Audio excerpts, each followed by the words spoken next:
Sermon sur le Fils saint numéro 6. Le Seigneur reviendra comme Seigneur du jugement. Apocalypse 20, versets 11 à 15.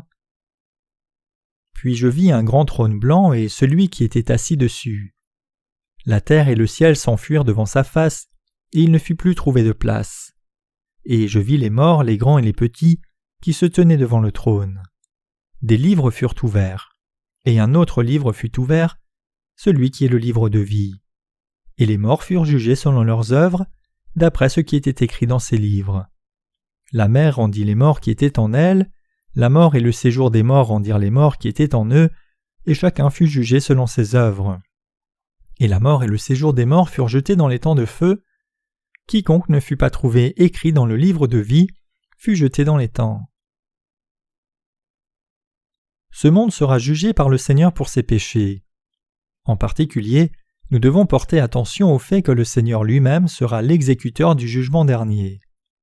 Ainsi, le credo des apôtres confesse « Je crois qu'il monta aux cieux, qu'il est assis à la droite de Dieu le Père Tout-Puissant, d'où il viendra juger les vivants et les morts. » En toute chose, il y a un commencement, il doit donc y avoir une fin. Comme Dieu lui-même, Jésus est ainsi créateur et juge. Parce que le Seigneur est le sauveur de l'humanité, il est aussi le juge, il est le premier et le dernier. La Bible nous dit qu'il y a un temps pour chaque chose sous les cieux. Comme Ecclésiaste 3 verset 1 le dit, il y a un temps pour tout, un temps pour toutes choses sous les cieux, et Acte 17, 31 dit « Parce qu'il a fixé un jour où il jugera le monde selon la justice, par l'homme qu'il a désigné. » Ainsi, Dieu jugera certainement les péchés de l'humanité. Le standard de ce jugement dépend du fait que quelqu'un ait cru ou non dans l'évangile de l'eau et de l'esprit, et chacun sera jugé selon ce critère. Le temps du jugement. Le jour du jugement viendra lorsque Dieu aura complètement répandu l'évangile d'eau et d'esprit à travers le monde entier. Matthieu 24, verset 14. Ce sera le jour final de ce monde, le jour de sa fin. C'est à ce jour que fait référence Apocalypse 20, verset 11 qui déclare « Puis je vis un grand trône blanc et celui qui était assis dessus. La terre et le ciel s'enfuirent devant sa face et il ne fut plus trouvé de place pour eux. » Il est aussi dit en 2 Pierre 3, verset 10 « Le jour du Seigneur viendra comme un voleur. En ce jour les cieux passeront avec fracas, les éléments embrasés se dissoudront, et la terre avec les œuvres qu'elle renferme sera consumée. » De plus, tous ne peuvent échapper au jugement de Dieu, mais seuls peuvent l'éviter ceux qui croient en l'évangile de l'eau et de l'esprit donné par le Seigneur. Les Écritures font référence à ce jour comme étant le jour du jugement. Matthieu 11, verset 22, 12, verset 36, Acte 17, verset 31, et le jour de la colère de Dieu, Romains 2, verset 5, Apocalypse 16, verset 1. Le but du jugement de ce monde par Dieu. Le psaume 97, verset 2 déclare « La justice et l'équité sont la base de son trône. » Ainsi, le but du jugement de ce monde par Dieu est de récompenser les justes et de punir les pécheurs. Seul l'omnipotent et l'omniscient Seigneur de justice séparera clairement ses brebis des boucs, Matthieu 25, verset 32, et son blé de la paille, Matthieu 3, verset 12. Ainsi, lorsque le dernier jour viendra, ceux qui croient seront distingués sans erreur de ceux qui ne croient pas. La première moitié d'Apocalypse 20, verset 11 dit « Puis je vis un grand trône blanc et celui qui était assis dessus. » Cela nous dit que personne ne peut lui cacher ses péchés. Ainsi, les gens doivent soit recevoir la rémission de tous leurs péchés une fois pour toutes en croyant dans l'évangile de l'eau et de l'esprit donné par le Seigneur, ou alors être détruits. Qui peut prétendre être juste devant le Seigneur ? Psaume 143, verset 2. Confessons donc nos péchés et croyons dans l'évangile de l'eau et de l'esprit. Comme Dieu nous l'a dit en Proverbe 28, verset 13, « Celui qui cache ses transgressions ne prospère point, mais celui qui les avoue et les délaisse obtient miséricorde. » La nature du jugement. La nature du jugement des pécheurs par Dieu peut être comprise lorsque nous comprenons d'abord l'essence et les attributs du Seigneur, qui est ce juge véritable. Ce jugement est un jugement rendu dans la grâce de Dieu, et il n'y a donc aucune autre grâce. Si Dieu devait juger les pécheurs sans avoir d'abord effacé leurs péchés par l'évangile de l'eau et de l'esprit, il nous apparaîtrait en fait être un Dieu terrifiant. Mais puisque Jésus a effacé tous les péchés du monde et les nôtres, à travers son baptême et le sang de la croix, il fut déterminé par Dieu que ceux qui croiraient seraient sauvés et que ceux qui ne croiraient pas seraient jugés. C'est pourquoi Hébreux 9, verset 27 dit « Et comme il est réservé aux hommes de mourir une seule fois, après quoi vient le jugement ?» En Matthieu 25, 31 à 33, Jésus lui-même a dit « Lorsque le Fils de l'homme viendra dans la gloire, avec tous les anges, il s'assiera sur le trône de sa gloire.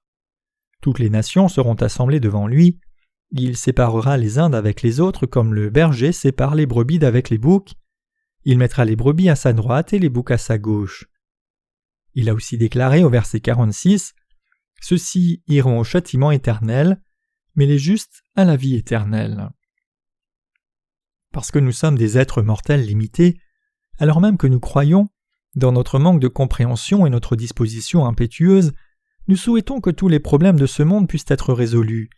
Mais Jésus jugera ceux qui ne croient pas dans la rémission du péché qu'il leur a donné. Apocalypse 20, verset 12 déclare « Et je vis les morts, les grands et les petits qui se tenaient devant le trône. Des livres furent ouverts, et un autre livre fut ouvert, celui qui est le livre de vie. Et les morts furent jugés selon leurs œuvres d'après ce qui est écrit dans ces livres. » Il y a deux genres de livres devant Dieu. C'est le livre de vie et le livre des œuvres, qui sont en fait les livres du jugement. Ils sont les points de référence du jugement. Les livres du passage précédent se réfèrent aux livres dans lesquels toutes les œuvres de l'humanité sont notées. La loi pointe nos péchés, et elle nous enseigne que quiconque ne croit pas en l'évangile de l'eau et de l'esprit donné par le Seigneur sera incapable d'être sauvé de tous ses péchés. Le fait que Dieu juge ainsi l'humanité par ses livres des œuvres et son livre de vie est un juste jugement. Selon que l'on croit ou non dans Jésus-Christ comme étant Dieu, et selon que nous croyons ou non dans la parole de l'évangile de l'eau et de l'esprit qu'il nous a donné, nos noms sont écrits dans le livre des œuvres ou dans le livre de vie. Et c'est selon ce critère que nous serons récompensés ou punis. Lorsque Thomas Edison, le roi des inventeurs, entendit sa propre voix sortir du phonographe qu'il avait inventé, il a dit « Même l'homme peut entendre l'enregistrement de sa propre voix, alors Dieu n'aurait-il pas enregistré toutes nos œuvres aussi ?» Même si des célébrités de renommée mondiale comme Gary Cooper, Marilyn Monroe, John Wayne et Bruce Lee ont quitté ce monde depuis longtemps, leurs voix, leurs expressions et leurs actes sont encore vus dans des émissions de télé, semblant aussi vivants maintenant que dans leur passé. Ce que de simples mortels peuvent accomplir avec leurs connaissances limitées et la technologie, le Dieu Tout-Puissant ne serait-il pas capable d'accomplir cela? Par conséquent, la question de la foi, c'est-à-dire si quelqu'un croit au baptême de Jésus et à son sang versé à la croix, est plus importante que la question même de la vie et de la mort. Pourquoi? Parce que dépendant de la foi de cette personne en l'évangile de l'eau et de l'esprit, elle recevra soit la rémission du péché par Dieu, soit fera face à la condamnation du péché devant lui. La loi de Dieu nous permet de reconnaître nos péchés, et en allant dans la présence de Jésus-Christ, avec son baptême et son sang, nous pouvons croire dans la rémission de nos péchés. Lorsque mesuré par la loi de Dieu, aucun être humain ne pourra jamais dire qu'il est sans péché. Mais lorsque les gens croient dans l'évangile de l'eau et de l'esprit, ils ne peuvent plus être nommés pécheurs. C'est ainsi à cause de la loi de Dieu non seulement qui voit les actes extérieurs du péché mais qui pénètre le plus profond des recoins du cœur humain. La loi dit par exemple « Quiconque regarde une femme avec convoitise a déjà commis l'adultère avec elle dans son cœur ». De manière semblable, même si nous n'avons pas effectivement tué quelqu'un, si nous avons de la haine, de la jalousie ou de l'envie, des sentiments à la source de la motivation meurtrière, la loi nous dit que nous avons déjà tué, Matthieu 5, versets 21 à 22, versets 27 à 28. De plus, même si nous avons bien gardé la loi, lorsque nous la violons ne serait-ce qu'une seule fois, alors nous sommes réputés l'avoir violée entièrement. C'est pourquoi l'humanité doit croire en l'évangile de l'eau et de l'esprit donné par le Seigneur. Dieu a donc donné Jésus-Christ à l'humanité, qui a accompli la justice de Dieu pour que nous tous soyons séparés de la loi. Romains 3, verset 21. Quiconque croit que Christ, en obéissant complètement à la loi, fut baptisé, prit les péchés du monde sur lui et mourut à la croix, peut être sauvé de tous ses péchés simplement en croyant dans cette vérité. C'est l'alliance du salut reçue par la foi. Romains 5, verset 19. En accusant nos cœurs avec les péchés du monde, le diable essaye de nous emmener en enfer. Mais par la défense de Christ notre avocat, ceux d'entre nous qui croyons sommes pardonnés de nos péchés et entrons donc au ciel. C'est pourquoi 1 Jean 2, verset 1 déclare « Et si quelqu'un a péché, nous avons un avocat auprès du Père, Jésus-Christ le juste. » Sous cet éclairage, le jugement éternel entre le ciel et l'enfer n'est pas déterminé selon nos bonnes ou mauvaises œuvres, mais selon que nous croyons ou non au baptême et au sang de Jésus-Christ, et selon que nous croyons ou non qu'il est Dieu. Ainsi, ce que chacun doit faire pendant qu'il est dans ce monde, c'est croire en l'évangile de l'eau et de l'esprit par Christ, et c'est la vérité la plus importante. Notre Seigneur lui-même a dit « Et comme Moïse éleva le serpent dans le désert, il faut de même que le Fils de l'homme soit élevé, afin que quiconque croit en lui ait la vie éternelle. Car Dieu a tant aimé le monde qu'il a donné son Fils unique afin que quiconque croit en lui ne périsse point, mais qu'il ait la vie éternelle. » Jean 3, versets 14 à 16. Jésus, qui fut baptisé par Jean pour prendre les péchés de l'humanité et pour accomplir toute justice, porta ces péchés du monde jusqu'à la croix. Ceux dans ce monde qui croient en Jésus-Christ sont sauvés de tous leurs péchés.